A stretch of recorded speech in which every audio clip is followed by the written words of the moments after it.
Hello, welcome back to South Indian kitchen. ಇವತ್ತು ನಾವು special ಆಗಿ ಹೀರೆಕಾಯಿ ಕೂಟ್ ಮಾಡೋದಕ್ಕೆ ರೆಡಿ ಮಾಡಿದ್ದೀವಿ. ಏನೇನು ಸಾಮಗ್ರಿಗಳು ಬೇಕು, ಏನೇನು ಇಂಗ್ರೀಡಿಯೆಂಟ್ಸ್ ಬೇಕು ಅಂತ ಹೇಳ್ತಿದ್ದೀನಿ ಒಂದೊಂದಾಗಿ. 2ರಿಂದ 3 ಬ್ಯಾಡಗಿ ಮೆಣಸಿನ್ಕಾಯಿ ತೊಗೊಂಡಿದ್ದೀನಿ. ಸ್ವಲ್ಪ ಕರಿಬೇವಿನ ಸೊಪ್ಪು, ಜೀರಿಗೆ, ಸಾಸಿವೆ, ಸ್ವಲ್ಪ ಒಗ್ಗರಣೆಗೆ ಎಷ್ಟು ಬೇಕಾಗುತ್ತೆ ಅಷ್ಟು, ಒಂದು 10 ಬೆಳ್ಳುಳ್ಳಿ ಹೆಸರು, 2ರಿಂದ 3 table spoon oil, 1 table spoon ಕೊತ್ತಂಬರಿ ಪುಡಿ, ರುಚಿಗೆ ತಕ್ಕಷ್ಟು ಉಪ್ಪು ಮತ್ತು ಖಾರದ ಪುಡಿ ತೊಗೊಂಡಿದ್ದೀನಿ. ಈ ಕಡೆ ಹೆಸರು ಬೇಳೆ 100 ಗ್ರಾಮ್ ತೊಗೊಂಡು ನೆನೆಸಿಟ್ಟಿದ್ದೀನಿ. ಟೊಮೆಟೊ 1 ಕಟ್ ಮಾಡಿರೋದು, ಈರುಳ್ಳಿ 1 ಕಟ್ ಮಾಡಿರೋದು, ಅರ್ಧ kg ಹೀರೆಕಾಯಿ. ಮಾಡುವ ವಿಧಾನ: ಮೊದಲಿಗೆ ಒಂದು ಕುಕ್ಕರ್ನ ಇಟ್ಕೊಳ್ಳಿ. ಅದಕ್ಕೆ ತೊಳೆದಿಟ್ಕೊಂಡಿರೋ ಹೆಸರು ಬೇಳೆನ ಹಾಕಿ 2 ವಿಷಲ್ ಹೊಡೆಸ್ಕೋಬೇಕು. ಹೆಸರು ಬೇಳೆ ಜೊತೆ ಸ್ವಲ್ಪ ನೀರಿಟ್ಟು 2 ವಿಷಲ್ ಹೊಡೆಸ್ಕೋಬೇಕು. ನೋಡಿ ಫ್ರೆಂಡ್ಸ್, ಇನ್ನೊಂದು ಸೈಡಲ್ಲಿ ಒಗ್ಗರಣೆ ರೆಡಿ ಮಾಡಿ ಹೀರೆಕಾಯಿ ಬೇಯಿಸೋದಕ್ಕೆ ಇಡ್ತಾ ಇದ್ದೀನಿ.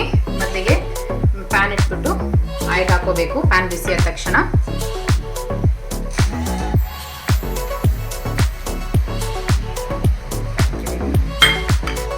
ಆಯಿಲ್ ಬಿಸಿಯಾಗಿದೆ, ಸಾಸಿವೆ ಹಾಕ್ತಿದ್ದೀನಿ. ಪಟ ಸೌಂಡ್ ಬರೋಕ್ಕೆ ಸ್ಟಾರ್ಟ್ ಆದಾಗ ಹಾಗೆ ಜೀರಿಗೆನೂ ಹಾಕೊಂಬಿಡಿ. ಜೊತೆಯಲ್ಲಿ 2 ಕಟ್ ಮಾಡಿರೋ ಬ್ಯಾಡಗಿ ಮೆಣಸಿನ್ಕಾಯಿ ಹಾಕ್ಕೊಳ್ಳಿ.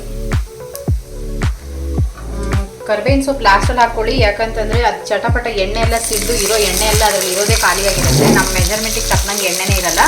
ಅದಕ್ಕೋಸ್ಕರ ಯಾವಾಗಲೂ ನಾನು ಫಸ್ಟ್ ಈರುಳ್ಳಿನೇ ಹಾಕೋದು, ಆಮೇಲೆ ಕರಿಬೇವಿನ ಸೊಪ್ಪು ಹಾಕ್ತಾಯಿದ್ದೀನಿ.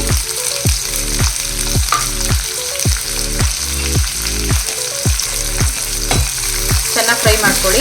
ಸ್ವಲ್ಪ ಈರುಳ್ಳಿ ಗೋಲ್ಡನ್ ಕಲರ್ ಬರೋವರೆಗೂ ಫ್ರೈ ಮಾಡಿಕೊಂಡು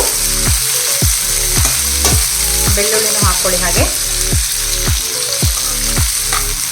ಈರುಳ್ಳಿ ಗೋಲ್ಡನ್ ಕಲರ್ ಬಂದ ತಕ್ಷಣ ಟೊಮೆಟೊ ಆ್ಯಡ್ ಮಾಡ್ಕೋಬೇಕು. ಈರುಳ್ಳಿ ಎಲ್ಲ ಗೋಲ್ಡನ್ ಬ್ರೌನ್ ಕಲರ್ ಆಗಿದೆ, ಗಮ್ಮಂತ ವಾಸನೆ ಬರ್ತಿದೆ ಚೆನ್ನಾಗಿ.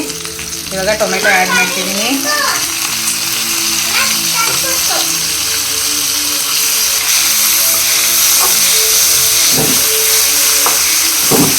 ನೋಡಿ, ಈ ಥರ ಫ್ರೈ ಮಾಡ್ಕೋಬೇಕು ಟೊಮೆಟೊನ.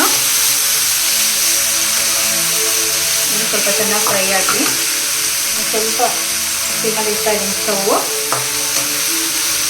ಟೊಮೆಟೊ ಆಲ್ಮೋಸ್ಟ್ ಒಂದು 50% ಬಾಯ್ಲ್ ಆದಾಗ ನಾವು ಹೀರೆಕಾಯಿ ಹಾಕಬೇಕು. ಆವಾಗನೇ ಅದು ಟೇಸ್ಟ್ ಚೆನ್ನಾಗಿ ಬರುತ್ತೆ. ಹೀರೆಕಾಯಲ್ಲಿ ನಾರಿನ ಅಂಶ ಚೆನ್ನಾಗಿರುತ್ತೆ. ಆದ್ದರಿಂದ ಹೀರೆಕಾಯಿನ ಮಕ್ಕಳಿಗೆ, ದೊಡ್ಡವ್ರಿಗೆ ಯಾರು ಬೇಕಾದರೂ ತಿನ್ಬೋದು. ತುಂಬ ಒಳ್ಳೆಯದು ಆರೋಗ್ಯಕ್ಕೆ. ನೋಡಿ, ಟೊಮೆಟೊ ಈ ಥರ ಬೆಂದಿದೆ.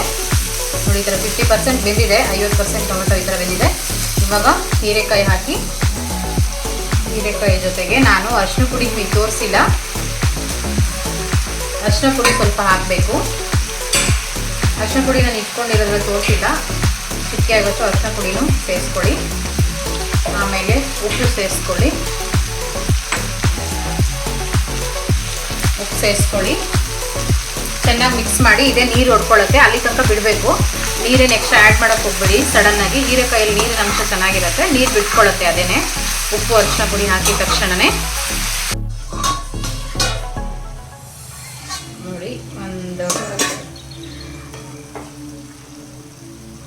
ನೋಡಿ ಒಂದು 3ರಿಂದ 4 ನಿಮಿಷ ಬಿಟ್ಟಿದ್ವಿ. ಆಲ್ಮೋಸ್ಟ್ ನಾನು ನೀರೇ ಹಾಕಿಲ್ಲ, ಅದೇ ನೀರು ಬಿಟ್ಕೊಂಡು ಆಲ್ಮೋಸ್ಟ್ 50% ಬೆಂದಿದೆ ಹೀರೆಕಾಯಿ. ಎಷ್ಟು ನೀಟಾಗಿ ಬೆಂದಿದೆ ನೋಡಿ. ಈ ಕಡೆ ಸ್ಟವಲ್ಲಿ ಕುಕ್ಕರ್ ಇಟ್ಟು 2 ವಿಷಲ್ ಬಡಿಸ್ಕೊಂಡಿದ್ದೀನಿ. ಹೆಸರು ಬೇಳೆ ನೀಟಾಗಿ 2 ವಿಷಲ್ ಬಂದಿದೆ ನೋಡಿ, ಈ ಥರ ಇದೆ. ಫ್ಲೇಮ್ ಮೀಡಿಯಮಾಗಿ ಇಟ್ಕೊಳ್ಳಿ, ಮೀಡಿಯಮ್ ಇಲ್ಲ ಸಿಮ್ಮಲ್ಲಿ ಇಟ್ಕೊಂಡ್ರು ಓಕೆ. ಇವಾಗ ನಾನು ಖಾರದ ಪುಡಿ ಇಟ್ಕೊಂಡಿರೋದು ಹಾಕ್ತಾಯಿದ್ದೀನಿ, ಎಷ್ಟು ಬೇಕಷ್ಟು ನೋಡಿಕೊಂಡು ಖಾರ ಇದು. ಆಮೇಲೆ ಇದರ ಜೊತೆಗೆ ಧನಿಯಾ ಪುಡಿನೂ ಹಾಕ್ತಾಯಿದ್ದೀನಿ ನೋಡಿ. ಇದು ಚೆನ್ನಾಗಿ ಫ್ರೈ ಮಾಡ್ಕೊಳ್ಳಿ. ಸ್ವಲ್ಪ ಇದೀಗ ಆಯಿಲಲ್ಲೇ ಫ್ರೈ ಆಗಿರೋದ್ರಿಂದ ಇದ್ರ ಜೊತೆನೇ ಫ್ರೈ ಮಾಡ್ಕೊಳ್ಳಿ. ಅದು ಖಾರದ ಪುಡಿದು ಸೈಡು ಸ್ಮೆಲ್ ಬರುತ್ತಲ್ಲ, ಖಾರದ ಥರ ವಾಸನೆ, ಅದು ಹೋಗೋ ಥರ ಚೆನ್ನಾಗಿ ಫ್ರೈ ಮಾಡಿ. ಆಮೇಲೆ ನೀರು ಎಷ್ಟು ಬೇಕು ಅಂತ ನೋಡಿಕೊಂಡು ಹಾಕ್ಕೊಳ್ಳಿ. ಕೂಟಿಗೆಲ್ಲ ಖಾರ ತುಂಬ ಕಡಿಮೆ ಹಾಕ್ತಾರೆ, ಜಾಸ್ತಿ ಹಾಕಲ್ಲ, ಖಾರ ಕಡಿಮೆನೇ ಇರುತ್ತೆ. ಅದರಿಂದ ನಾನು ಖಾರ ತುಂಬ ಕಡಿಮೆನೇ ಹಾಕಿದ್ದೀನಿ. ನಿಮ್ಗೆ ಎಷ್ಟು ಬೇಕು ಅಂತ ನೀವು ನೋಡಿ ಹಾಕ್ಕೊಳ್ಳಿ. ನೋಡಿ, ಚೆನ್ನಾಗಿ ಫ್ರೈ ಆಗಿದೆ. ಧನಿಯಾ ಪುಡಿ ಮತ್ತು ಖಾರದ ಪುಡಿ ಹಸಿ ವಾಸನೆ ಹೋಗಿದೆ. ನಾನಿವಾಗ ಸ್ವಲ್ಪ ನೀರು ಹಾಕಿ ಇದು ಒಂದು 5 ನಿಮಿಷ ಬೇಯಿಸ್ತೀನಿ ಹಾಗೆ ನೀರಲ್ಲೇ. ಸ್ವಲ್ಪ ನಾನು ತುಂಬ ಸಿಮ್ಮಲ್ಲಿ ಇಟ್ಟಿದ್ದೀನಿ ಸ್ಟವ್. ಸ್ವಲ್ಪ ಬೇಯಿಸ್ತೀನಿ. 5 ಮಿನಿಟ್ಸ್ ಆಗಿದೆ ನೋಡಿ, ಈ ಥರ ಬೆಂದಿದೆ. ನೀರು ಸ್ವಲ್ಪ ಆರ್ಕೊತಾ ಇದೆ. ಇವಾಗ ನಾನು ಹೆಸರು ಬೇಳೆನ ಮಿಕ್ಸ್ ಮಾಡ್ತಾ ಇದ್ದೀನಿ.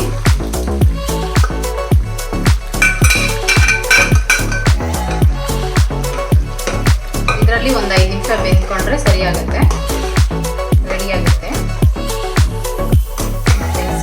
ಹಾಗೆ ಮಿಕ್ಸ್ ಮಾಡಿ 5 ಮಿನಿಟ್ಸ್ ಬಿಡಿ.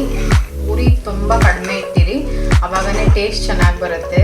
ಅದು ಚೆನ್ನಾಗಿ ಹೊಂದ್ಕೊಂಡು, ಒಂದು ತರಕಾರಿನೂ ಬೇಳೆ ಎಲ್ಲ ಚೆನ್ನಾಗಿ ಹೊಂದ್ಕೊಂಡು ಟೇಸ್ಟ್ ಚೆನ್ನಾಗಿ ಬರುತ್ತೆ.